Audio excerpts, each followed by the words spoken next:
Back out working on the 69 Camaro tonight. The engine is finally in place with headers. No motor mounts yet. The balancer is just holding my space there. With a little piece of 5/4 decking. So I need to make some motor mounts because there's nothing to go from LT to the C6 front subframe. So it shouldn't be too much to do. I'm going to put a plate on there, and then I've kept it's really difficult to see here with the headers now, but I've kept the mount on the engine from the LT4. I got these headers used, cheap. They were on a car that had a fire. You can see all this soot on them, so I'm going to have those cleaned and ceramic coated anyway, so that'll be fine. But the engine fits pretty well. Supercharger is all in front of the cowl, and it's just poking above the cowl a little bit here. But I think it'll go under the hood. It does slope down because the Corvette slopes down the hood, so it gives it a little bit of space there. And I mentioned in videos before that I didn't want to take the floor out, but that I was probably going to. So that has happened. The floor is out right now.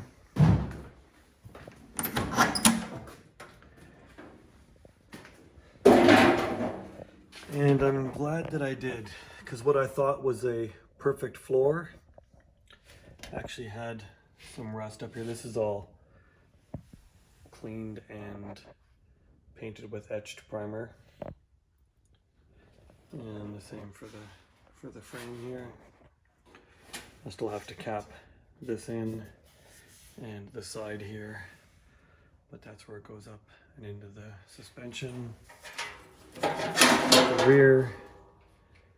And I've installed, I had to make a tunnel to cover the transmission. It's just, I left it long here now until I install the floor and get it all welded along the top, and then I'll go down and cut it off at the right height. But I started out by bending a piece of 1-inch tube on my tubing bender, and then I scribed that shape out onto a couple of pieces of wood, and then I built a little buck. I had this bent because this is actually 12 gauge. I wanted something heavy around the transmission here in case of a failure, and also it gives me a good spot to tie the car together. So there will be a piece of round tube that comes from here where the round tube is on the inside, across to this frame rail, and then up to here where the roll bar will go around. So that'll tie all that together nicely there, much better than the old unibody. So I've started to, oh, there was a bit of rust over there too, you can see. I need to repair that flange before I put that in. So I'm glad I took it out, and there's a little bit of rust there, which I'm also going to repair. And you can see at the floor pan to the toe board of the firewall where it meets there, it's rusty. So I'm going to cut that last 2 inches or so out, and I'll repair that, and I'll do the same thing here. There was a patch here at some point that's still good actually, but I'm going to cut that out and just put one piece in all the way across. And as you can see, the firewall is cut out, so the engine is about 5 inches to here behind the firewall. 4 and 5/8, I think I measured it at. So I'm probably going to move the pedals over a little bit and towards me to gain clearance for the throttle over here. All right, I'm gonna put the floor pan in. I've got this cut already. So I cut the transmission tunnel off where the section is flat, and I'll do the same on the other side. And then I have the top section because I bought a full floor, and I'm gonna see if I can just add a 4-inch piece in between and keep the same profile over the top with the flat at the front and then the round at the back. It might not work, but I'm gonna give it a shot.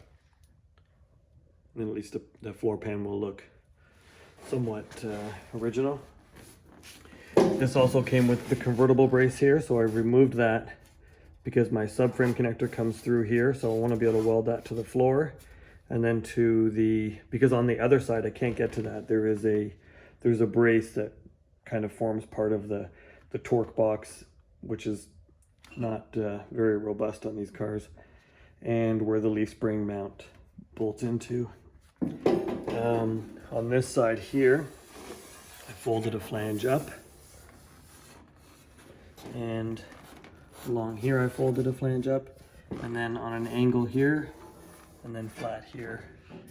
And on this side here where the mini tub is, I folded the flange down.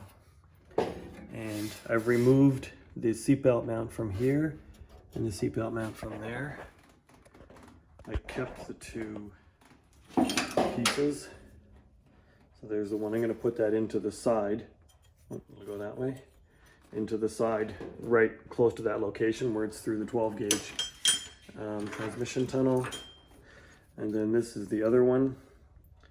So that I'm actually going to drill a hole out into the frame rail and set that in so it'll be close to the same location. It'll have to be a little bit lower, but it'll be close. And I'll weld that into the frame before I put the pan on, and then I'll weld that back in so the seat belts can go back in the same way.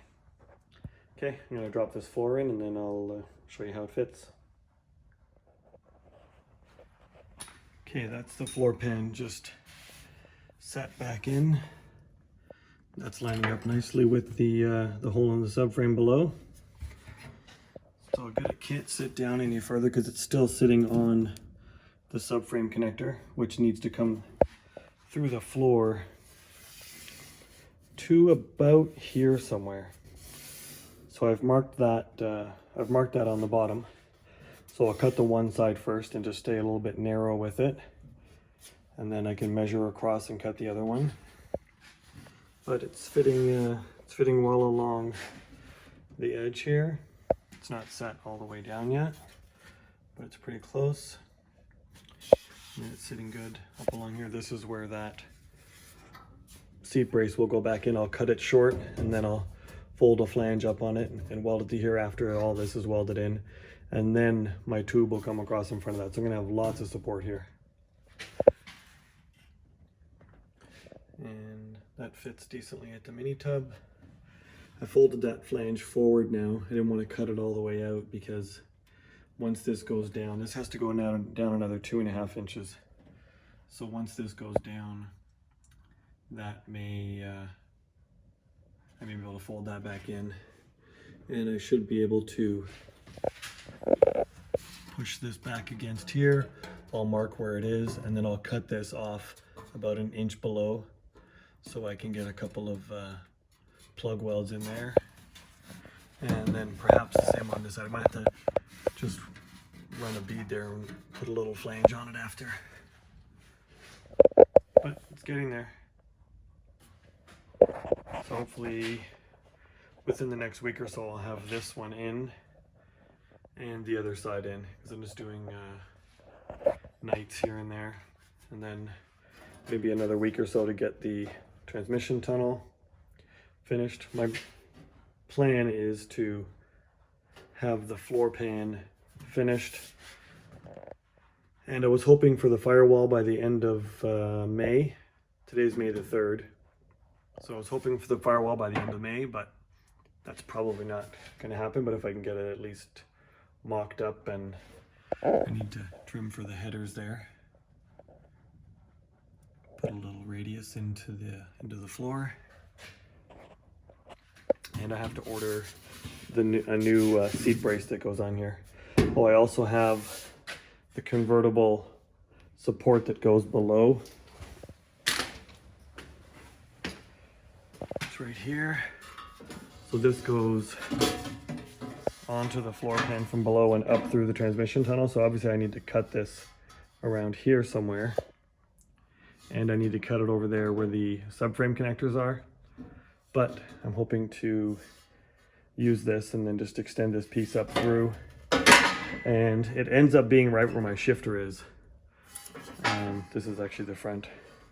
So it's going to mean cutting a notch through here and adding another flange around. But I think it'll still add good support, and it gives me a bolt location for the pan that's going to go across the transmission tunnel under the exhaust.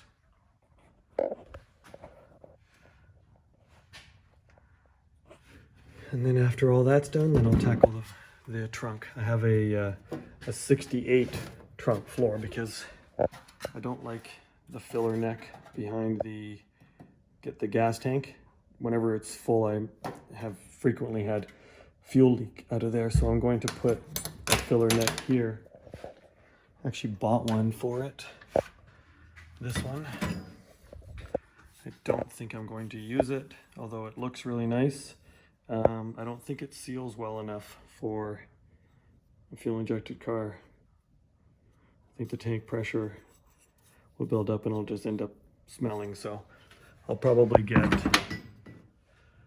a neck off of a newer vehicle and put a door on here. Maybe I can turn that into just a door and then have the cap behind. I'll have to look into that.